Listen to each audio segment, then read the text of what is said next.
Est-ce que Kyrie Irving ne serait pas le facteur X de cette NBA? Salut à toi, tu te retrouves dans le magazine sportif InVeo et ça me fait très plaisir que tu sois là aujourd'hui avec moi. Premièrement, n'hésite pas à t'abonner au magazine sportif InVeo. On parle de basket, on parle d'Euroleague, on parle de Pro A, on parle de basket en général. Donc, si tu veux en connaître plus sur le basket, sur la NBA, si tu as envie de te développer, d'être un meilleur joueur de basket, c'est le moment de t'abonner au magazine sportif InVeo. Aujourd'hui, il faut qu'on parle de Kyrie Irving. Kyrie Irving, c'est un cas un peu compliqué en vrai. Quand il repose bien, ce mec a eu tout très tôt. On peut parler de ces années Cleveland qui, pour moi, sont le prime de Kyrie Irving. Et à partir du moment où il a décidé d'être hors du giron LeBron, ça a été compliqué pour lui. On peut penser à l'ère des Celtics. L'ère des Celtics, il était très bon quand même. Mais il n'a pas pu concrétiser concrètement avec l'équipe des Celtics. On peut penser à l'ère des Nets. Pour moi, l'ère des Nets, avec James Harden et KD, c'était le meilleur trio offensif possible à cette époque-là. Et là, maintenant, il se retrouve à Dallas avec un Luka Doncic. Il doit être le lieutenant numéro 2, comme un peu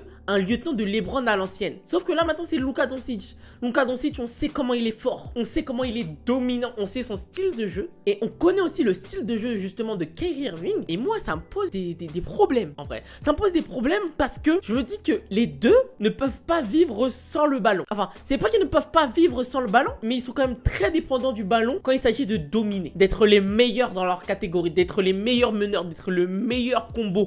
1-2, les deux là ils ont besoin d'avoir le ballon très souvent. Parce que là si on regarde bien un peu les stats de Kyrie Irving, Kyrie Irving actuellement il est quasiment à 20 points de moyenne cette saison avec Dallas. Et en plus de ça, il est quasiment à 8 passes D avec 3 rebonds. Les rebonds c'est pour le fun. Et à 44% en tir. En vrai de vrai c'est pas dégueulasse hein. C'est peut-être pas le top Kyrie Irving, mais c'est un Kyrie Irving qui s'est adapté à l'omniprésence qu'est Luka Doncic. Parce que pour moi, Irving ne produira pas autant qu'à l'ancienne. Il n'est plus le numéro 1. Il a été le numéro 1 aux Celtics. Il a été un numéro 1 bis avec Brooklyn. Pour moi là aujourd'hui, Kyrie Irving c'est un numéro 2 chez Dallas. C'est même pas son équipe en vrai, c'est l'équipe à Doncic. Donc c'est ce qui fait que ses productions sont en baisse. Par contre, il est extrêmement efficient dans ce qu'il fait. Dans ses pourcentages, il est devenu propre. Je dis pas qu'avant il était pas propre, mais là il est encore devenu encore plus propre dans son jeu. C'est un jeu qui a de la maturité et ça se ressent. Là maintenant, j'aimerais voir un peu le futur de Kyrie Irving avec toi. On va mettre les théories. C'est le moment. Si Dallas arrive à faire une très bonne campagne de playoff, Kyrie Irving reste. Même s'il a re-signé sur plusieurs années, ça va juste confirmer que c'est un élément majeur. Par contre, si Dallas ne font pas les playoffs ou font des mauvaises campagnes de playoffs, que là on en parle, hein, mais c'est le Far West, hein,